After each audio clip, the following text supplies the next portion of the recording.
Good morning students.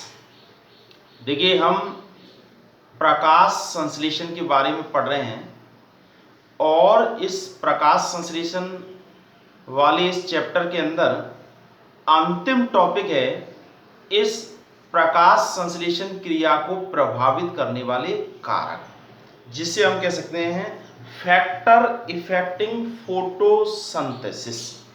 प्रकाश संश्लेषण की दर को या प्रकाश संश्लेषण को प्रभावित करने वाले कारक।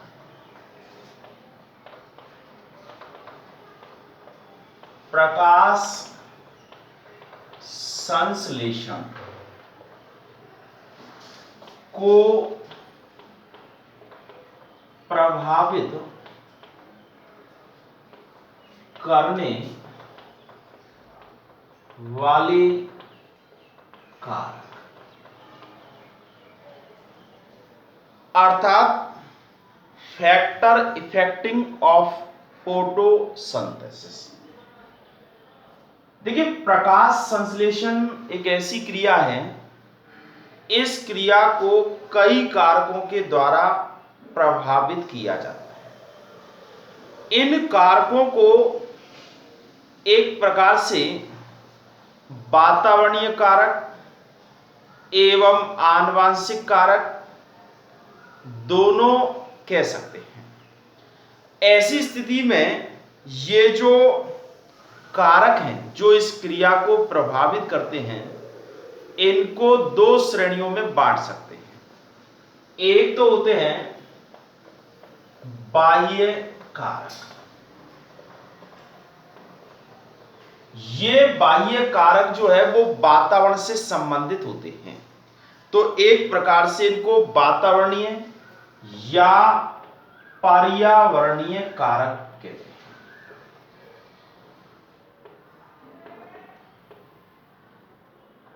दूसरे कारक जो होते हैं उन्हें आंतरिक कारक कहते हैं। क्यों? क्योंकि वो आंतरिक संरचना से संबंधित होते हैं। आंतरिक कारक अर्थात ये एक प्रकार से आनुवंशिक कारकों जैसे हो सकते हैं। देखिए, ये प्रकाश संश्लेषण की जो क्रिया है, इसे प्रभावित करने वाले कारकों को समझने से पहले यहां दो सिद्धांत दिए गए हैं। अर्थात उन सिद्धांतों के बारे में हम पहले बात करें कि जैसे किसी भी क्रिया को कोई भी एक से ज्यादा कारक प्रत्यक्ष और अप्रत्यक्ष रूप से प्रभावित करते हैं, तो ऐसी स्थिति में उन कारकों का एक प्रकार से संयुक्त रूप से प्रभाव पड़ता है। तो इसमें ये जो कारक हैं, इससे पहले सेक्स नाम के वैज्ञानिक जो थे, सेक्स की प्रधान बिंदु संकल्पना, इसके बारे में आप जानिए। देखिए, ये एक तो सेक्स की प्रधान बिंदु संकल्पना है और दूसरी जो है संकल्पना ब्लैकमैन की सीमाकारी कारकों की अवधारणा। ये दो बातें हैं। देखिए, ये जो सेक्स नाम के जो वैज्ञानिक जो थे, इन्होंने 1860 के अंदर, ये केवल प्रकाश संश्लेषण पर ही लागू नहीं होता है, वे सभी क्रियाओं पर लागू होता है जो कई कारकों के द्वारा प्रत्यक्ष एवं अप्रत्यक्ष रूप से प्रभावित होती हैं। तो इनकी जो अवधारणा है, इसमें इन्होंने कहा कि कोई भी क्रिया जो है, उस क्रिया को जो कई कारक प्रभावित करते हैं, उन कारकों के तीन प्रकार के मान होते हैं। यानी क्रिया के लिए कोई भी कारक जो है उसके तीन प्रकार के मान होते हैं। एक तो होता है न्यूनतम मान, या इसको कह सकते हैं न्यूनतम बिंदु। ये वो मान है जिसके होने पर ही क्रिया प्रारंभ होती है। अर्थात अगर वो न्यूनतम मान नहीं है या उससे कम है, तो क्रिया होना बंद हो जाती है। यानी क्रिया के लिए इतना कारक यानी उसका मान होना आवश्यक है। तो ये न्यूनतम मान है, ये वो मान है जिस पर प्रकाश संश्लेषण की जो क्रिया है वो प्रारंभ होती है। दूसरा है इष्टतम मान, या इसको कहते हैं अनुकूलतम मान। अनुकूलतम मान या श्रेष्ठतम मान कह सकते हैं। ये वो मान है जिस पर प्रकाश संश्लेषण की क्रिया की जो दर है वो सर्वाधिक होती है, अर्थात क्रिया बहुत तेज गति से होती है। यानी एक प्रकार से ये अनुकूलतम जो मान है ये एक प्रकार से हम कह सकते हैं आदर्श मान है। तीसरा जो है वो अधिकतम मान है। अधिकतम मान ये वो मान होता है जिस मान पर क्रिया रुक जाती है, या यूं कहें कि प्रकाश संश्लेषण की क्रिया जो है होना बंद हो जाती है। अर्थात ये मिनिमम, ये ऑप्टिमम और ये मैक्सिमम वैल्यू होती है। अर्थात इससे कम होने पर क्रिया नहीं होगी, अर्थात जिस मान पर क्रिया प्रारंभ होती है वो न्यूनतम मान है, जिस मान पर क्रिया सर्वाधिक होती है वो इष्टतम या अनुकूलतम मान है, और जिस पर क्रिया बंद हो जाती है वो अधिकतम मान है। अब इसके बाद एक दूसरा सिद्धांत और है जिसके बारे में ज्यादा पूछा जाता है, वो है ब्लैकमैन का सीमाकारी कारकों का सिद्धांत। ब्लैकमैन का जो सीमाकारी कारकों का सिद्धांत है ये 1905 में दिया गया था, और उनके इस नाम के आधार पर ही इस कारकों के या इस सिद्धांत का नाम पड़ा। तो दूसरा है ब्लैकमैन। ब्लैकमैन का सीमाकारी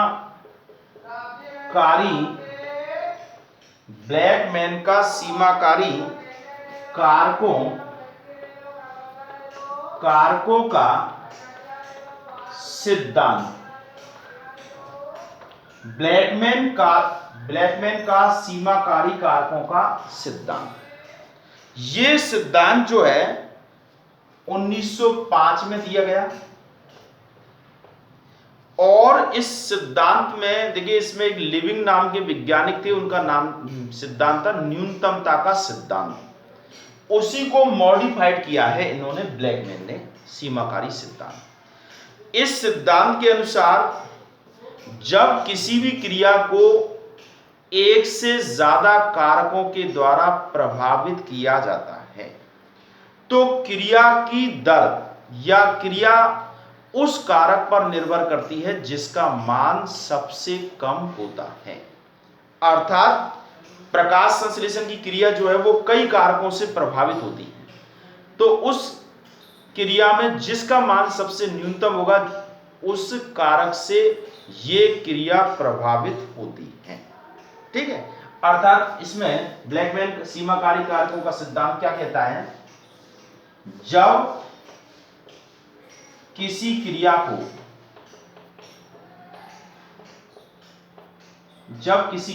को कई कारक प्रभावित करते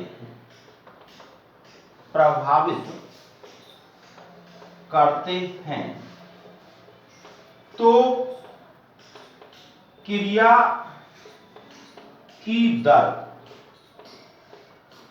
उस कारक से प्रभावित होती है जिसका मान सबसे न्यूनतम होता है। और उस कारक को सीमाकारी कारक कहते हैं।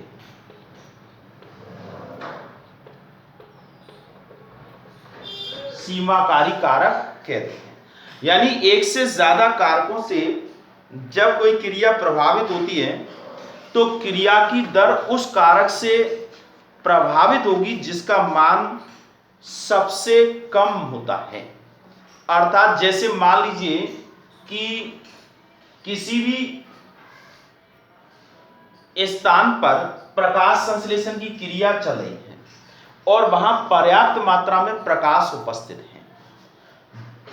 ऐसी स्थिति में CO2 की मात्रा जैसे जैसे बढ़ाते जाते हैं क्रिया की दर बढ़ती है, लेकिन एक समय ऐसा आता है जब CO2 की मात्रा कम रह जाती है क्रिया के लिए, तो उस समय वो सीमाकारी कारक कौन सी होती है? Carbon dioxide.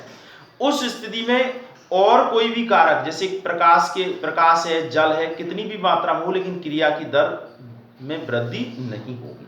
कुछ समय के बाद CO2 की मान को बढ़ा दिया, क्रिया की दर फिर बढ़ने लगी, लेकिन अब जल की मात्रा उस क्रिया में कम हो गई, तो क्रिया के लिए अब सीमाकारी कारक जल बन जाता है। तो इस तरह से वह कारक जिसकी मात्रा कम है वह उस क्रिया को प्रभावित करता है।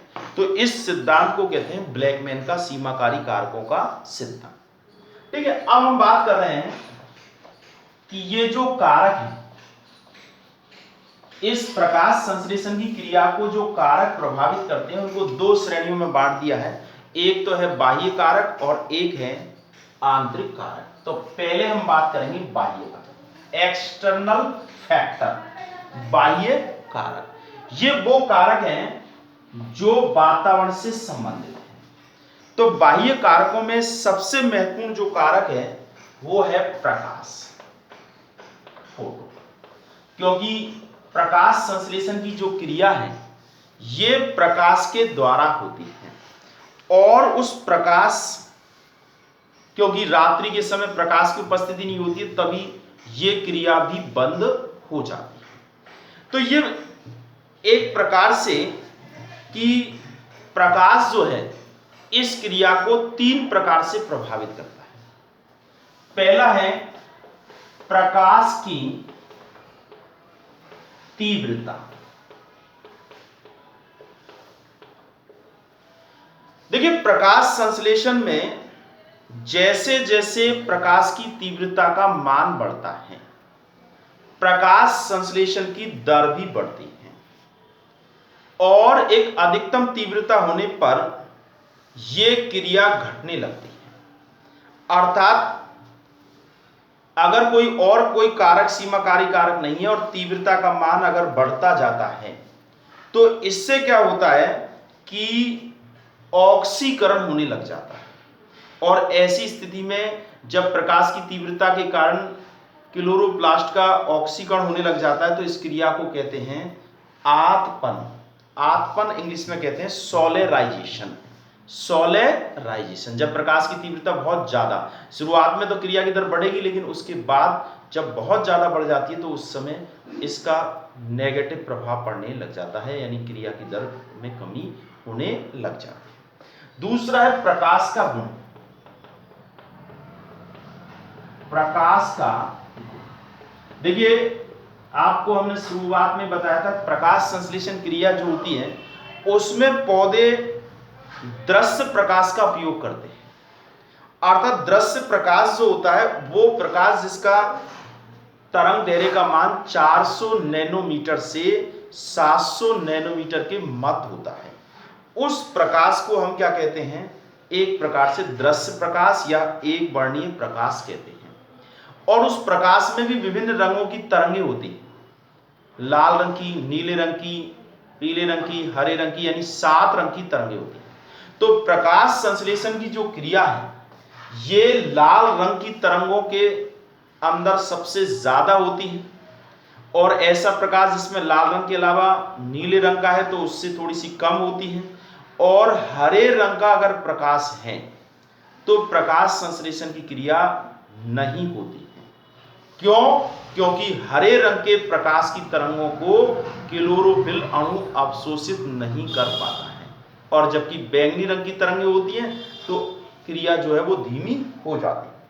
तो एक प्रकार से प्रकाश किस प्रकार का आ रहा है ये भी प्रभावित करता है इस क्रिया की दर को। एक होता है प्रकाश की अवधि।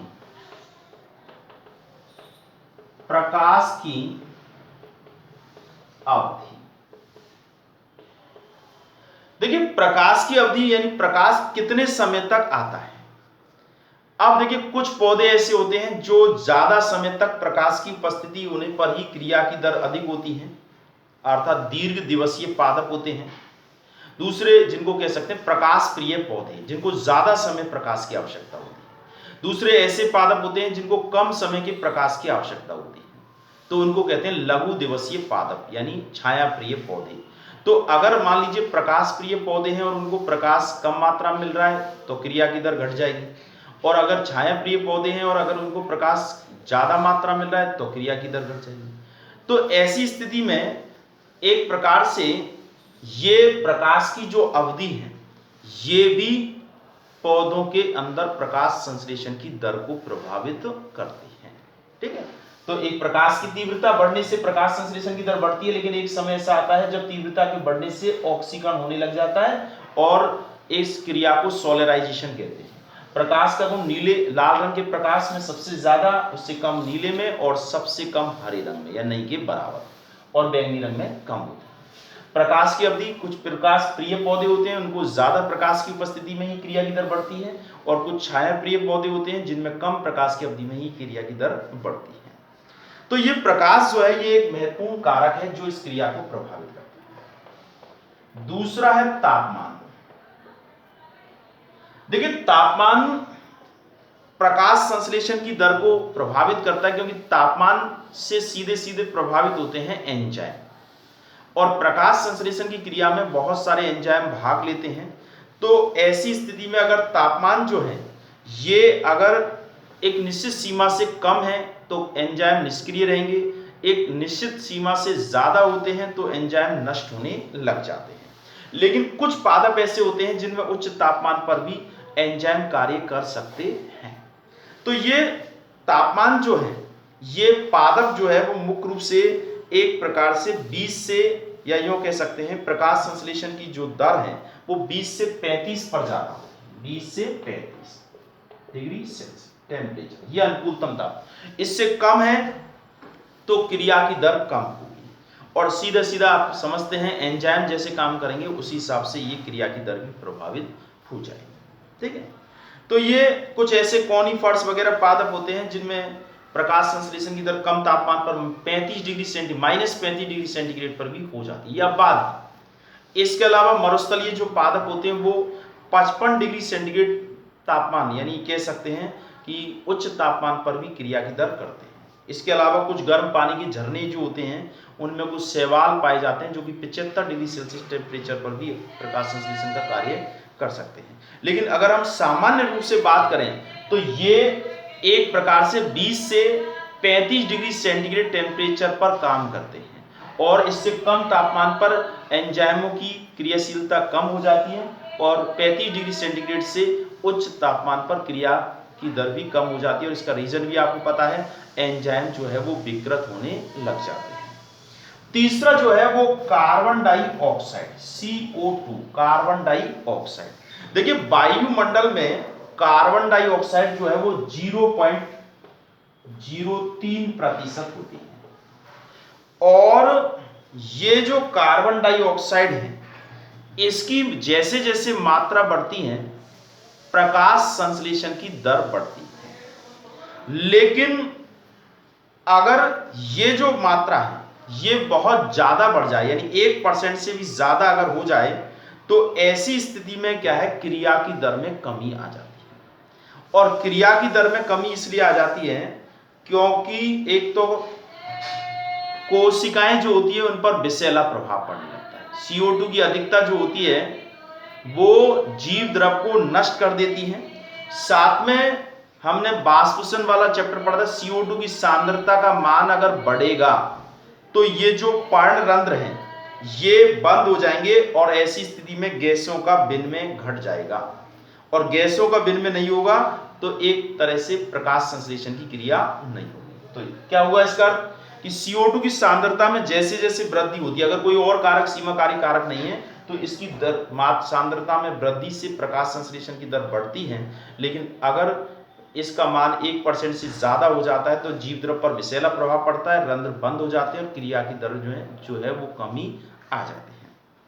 चौथा जो है O2 की सांद्रता, O2 की सांद्रता, ये भी सांद्रता। अब देखिए ऑक्सीजन प्रत्यक्ष रूप से इस क्रिया में भाग नहीं लेती है, बल्कि इस क्रिया में उत्पाद के रूप में ये ऑक्सीजन गैस बनती है। लेकिन अगर इस ऑक्सीजन की मात्रा अगर अधिक होती है तो ऐसी स्थिति में एक क्रिया होती है जिसके बारे में हमने कल बताया था, प्रकाश श्वसन होने लग जाता है, और ये प्रकाश श्वसन जो है वो C3 पादपों में होता है, C4 पादपों में ये क्रिया नहीं होती। और ऐसी स्थिति में ऑक्सीजन की अधिकता जब हो जाती है तो जो रुवेस्को एंजाइम है ये कार्बन डाइऑक्साइड से जुड़ने के या कार्बोक्सिलीकरण एंजाइम की तरह कार्य ना करके बल्कि ये ऑक्सीडेज एंजाइम की तरह कार्य करता है और उस राइबोलोज डाइफॉस्फेट को अवगठित कर देता है फास्फोग्लाइकोलेट्स में एवं फास्फोग्लिसरिक अम्ल में। तो ये क्रिया की दर को घटा देती है अगर ऑक्सीजन की मात्रा ज्यादा है, तो ये अप्रत्यक्ष रूप से क्रिया की दर को प्रभावित करती है। जब बहुत ज्यादा है तो क्रिया की दर में कमी आ जाती है। इसके अलावा एक होता है जल। देखिए जल इस क्रिया में क्रिया कारक होता है, और इस जल अगर कोई और कारक नहीं, क्योंकि जल जो होता है वो हाइड्रोजन दाता होता है। आपको पता है कि जो कार्बोहाइड्रेट बनता है उसमें हाइड्रोजन कहां से आता है, जल के अपघटन से आता है। तो ये हाइड्रोजन दाता अगर मान लीजिए जल की पर्याप्त उपस्थिति नहीं है तो ऐसी स्थिति में प्रकाश संश्लेषण की दर प्रभावित होगी। और अगर और कोई सीमाकारी कारक नहीं है और जल की मात्रा को अगर हम बढ़ाते हैं और बाकी ये सारे कारक पर्याप्त मात्रा में उपस्थित हैं तो ऐसी स्थिति में प्रकाश संश्लेषण की दर भी बढ़ जाती है। ठीक है, अर्थात जल, और अगर जल की कमी हो जाएगी तो एक तो पर्णरंध्र भी बंद हो जाएंगे, गैसों का विनिमय नहीं होगा, और गैसों का विनिमय नहीं होगा तो निश्चित रूप से क्या हो जाएगी, प्रकाश संश्लेषण की दर में गिरावट आ जाएगी। ये तो थे बाह्य कारक, प्रकाश, तापमान, कार्बन डाइऑक्साइड की सांद्रता, O2 की सांद्रता यानी जल की ऑक्सीजन की सांद्रता और जल। अब आता है आंतरिक कारक। देखिए वे कारक आंतरिक कारक हैं जो पेड़ की आंतरिक संरचना से संबंधित हैं, वातावरण से संबंधित नहीं। और ये आंतरिक कारक जो होते हैं ये अलग अलग पादप वर्गों में अलग अलग होते हैं, किसी में कोई चीज ज्यादा है किसी में कम, क्योंकि वातावरण से संबंध नहीं रखते हैं। तो ये भी आंतरिक कारक, इंटरनल फैक्टर, आंतरिक कारक। अब देखिए आंतरिक कारकों में सबसे पहले आता है पर्णहरित, पर्णहरित यानी क्लोरोफिल।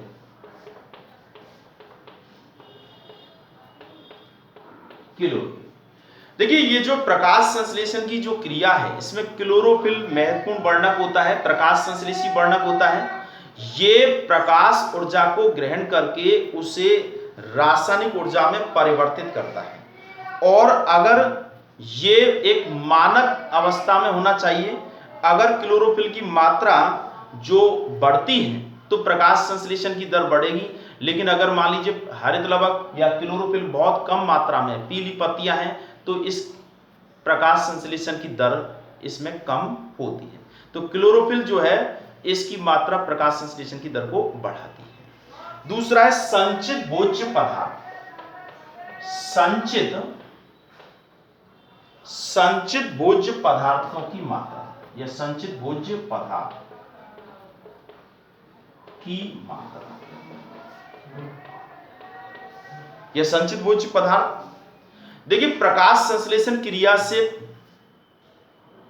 जो भोज्य पदार्थों का निर्माण होता है, ये अगर उसी स्थान पर अगर बने रहे, यानी इनका परिवहन अगर नहीं होता है, जो कि फ्लोएम ऊतक के द्वारा होता है, तो ऐसी स्थिति में प्रकाश संश्लेषण की क्रिया के लिए जो स्थल है वो पर्याप्त उपलब्ध नहीं हो पाएगा, और पर्याप्त उपलब्ध नहीं हो पाएगा तो ऐसी स्थिति में क्रिया की दर जो है वो कम हो जाएगी। ऐसी अगर प्रकाश संश्लेषण, अगर संचित भोज्य पदार्थ को वहां से दूसरे भागों में स्थानांतरित कर दिया जाएगा तो क्रिया की दर जो है वो बढ़ जाती है। तीसरा है पर्ण की आंतरिक संरचना। पर्ण यानी पत्ती की आंतरिक संरचना कैसी है, अर्थात उसमें रंध्रों की संख्या कितनी है, ये रंध्र कितने किस तरह से वितरित हैं, ऊपरी सतह पर यानी ऊपरी अधिचर्म पर ज्यादा है या निचली अधिचर्म पर ज्यादा है, या धसे हुए हैं या उभरे हुए हैं, उनकी संरचना कैसी है, ये सब चीजें इस क्रिया को प्रभावित करती हैं, क्योंकि इससे रंध्रों के साथ में देखिए रंध्र उपस्थित हैं, कैसे हैं, कहां पर हैं, उसके आधार पर रंध्रों के खुलने और बंद होने की क्रियाविधि होती है, गैसों का विनिमय होता है। अगर मान लीजिए रंध्र ज्यादा हैं, उभरे हुए हैं, प्रकाश संश्लेषण की दर के लिए गैसों का विनिमय ज्यादा हो रहा है तो प्रकाश संश्लेषण की दर अधिक होगी, और अगर रंध्र कम है, वो भी उभरे हुए नहीं है, धसे हुए हैं, जो भी छिपे हुए हैं, ऐसी स्थिति में गैसों का विनिमय नहीं होगा, और विनिमय नहीं होगा तो एक प्रकार से प्रकाश संश्लेषण की क्रिया भी नहीं होगी। ठीक है, तो इस तरह से ये आपका जो प्रकाश संश्लेषण की जो क्रिया है, इस क्रिया को प्रभावित करने वाले कारक हैं। ठीक है, अब हम बात करें कि ये जो प्रकाश संश्लेषण वाला जो चैप्टर है आपका, ये पूरा भी हो गया है, और इस चैप्टर में हमने बताया था कि एक प्रश्न मेजर प्रश्न आता है जो कि 4 नंबर का है, और वर्तमान में 2020 में इसमें से जो आया था वो हैश सेलेक्ट चक्र के बारे में आया था। किसे कहते हैं, 2 पादपों के नाम बताने थे, उस चक्र को बनाना था, उसे समझाना था, इस तरह का एक प्रश्न आता है। ठीक है, अब हम होमवर्क दे दें। आज का होमवर्क आप नोट कर लीजिएगा, और इस तरह से ये चैप्टर आज पूरा हो जाता है।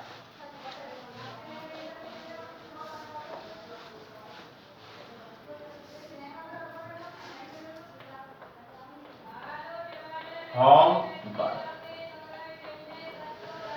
देखिए, पहला क्वेश्चन है ब्लैक मैन, जो कि इंपॉर्टेंट है, ये बहुत आता है। ब्लैक मैन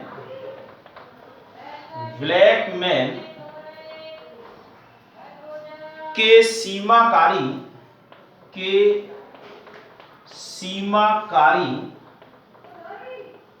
सिद्धांत। ब्लैकमैन के सीमाकारी सिद्धांत को लिखिए, यानी समझाइए या लिखिए की बात है कि ब्लैकमैन के सीमाकारी सिद्धांत या सीमाकारी, यहां कारकों के सिद्धांत को लिखिए। कारक शब्द है, ब्लैकमैन के सीमाकारी कारकों के सिद्धांत को लिखिए,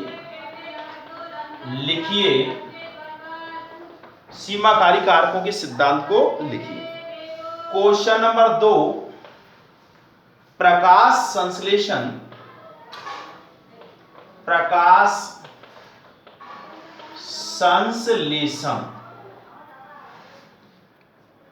क्रिया, प्रकाश संश्लेषण क्रिया को प्रकाश संश्लेषण क्रिया को प्रकाश किस प्रकार या किन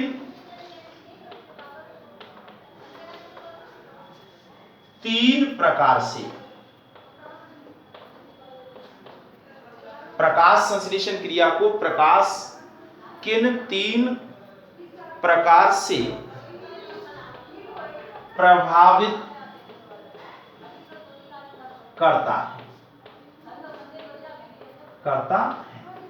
केवल कारकों के नाम, केवल कारकों के नाम लिखिए, नाम लिखिए। इसमें डिटेल नहीं लिखना है, केवल उसका नाम लिखना है। क्वेश्चन नंबर 3, तीसरा प्रकार है प्रकाश संश्लेषण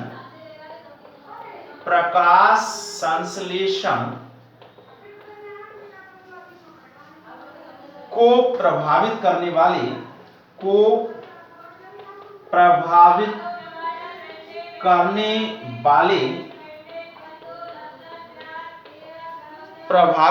वाले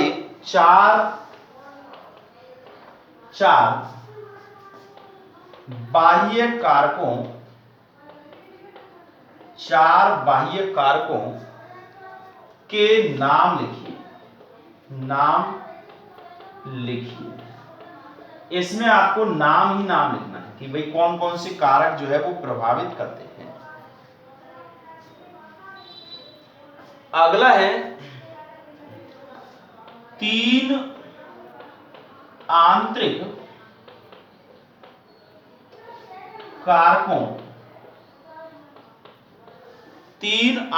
कारकों को लिखिए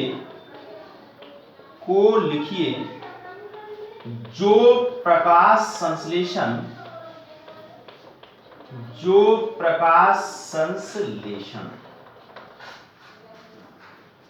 की दर को प्रभावित करते हैं। तो इस तरह से ये चार प्रश्न हैं। इन चार प्रश्नों के उत्तर आपको लिखने हैं। ब्लैकमैन के सीमाकारी कारकों के सिद्धांत को लिखिए, या ब्लैकमैन का सीमाकारी कारकों का सिद्धांत बात वही है। प्रकाश संश्लेषण क्रिया को प्रकाश किन तीन प्रकार से प्रभावित करता है, केवल कारकों के नाम। प्रकाश संश्लेषण को प्रभावित करने वाले चार बाह्य कारकों के नाम लिखने हैं। तीन आंतरिक कारकों को लिखिए जो प्रकाश संश्लेषण की दर को प्रभावित करते हैं। तो इस तरह से ये जो चैप्टर है आपका, ये आज पूरा हो गया है। और हमारे प्लांट फिजियोलॉजी का ये पहला चैप्टर, प्लांट फिजियोलॉजी सेकंड, जो कि 5 नंबर की है, उसका ये पहला चैप्टर था। इसके बाद दूसरा जो चैप्टर है वो है रेस्पायरेशन, पादपों में श्वसन, अर्थात किस तरह से श्वसन की क्रिया होती है। इस चैप्टर में से एक प्रश्न आता है, अथवा में श्वसन वाले चैप्टर के साथ आता है। और ये प्रश्न नंबर जो होता है ये 28वां प्रश्न होता है, जिसमें 4 ऑप्शन यानी 4 एक नंबर के 4 भाग होते हैं। और इस तरह से ये मेजर प्रश्न के रूप में बन के आता है। ठीक है, तो आपने इसके 1 से लेकर के 10 पार्ट हैं। अलग अलग पार्ट में अलग अलग टॉपिक्स के बारे में हमने बताया गया है। सभी टॉपिक्स मोस्ट हैं, किसी में से भी प्रश्न आ सकता है। ठीक है, तो कल से हम एक नया चैप्टर स्टार्ट करेंगे। उसका नंबर है, यानी अगर हम किताब के अकॉर्डिंग अगर देखें तो 11, और हमारे सिलेबस में ये प्लांट फिजियोलॉजी सेकंड का दूसरा चैप्टर है। ठीक है, तो आप इस पूरे चैप्टर को एक बार दोबारा से रिवाइज करके अच्छी तरह से याद कर लें, और आपके 4 नंबर इसमें से निश्चित रूप से पक्के हो जाते हैं। ठीक है, तो अब हम एक बार पेपर को देख लीजिएगा अच्छी तरह से, और अब कल अगला चैप्टर स्टार्ट करेंगे।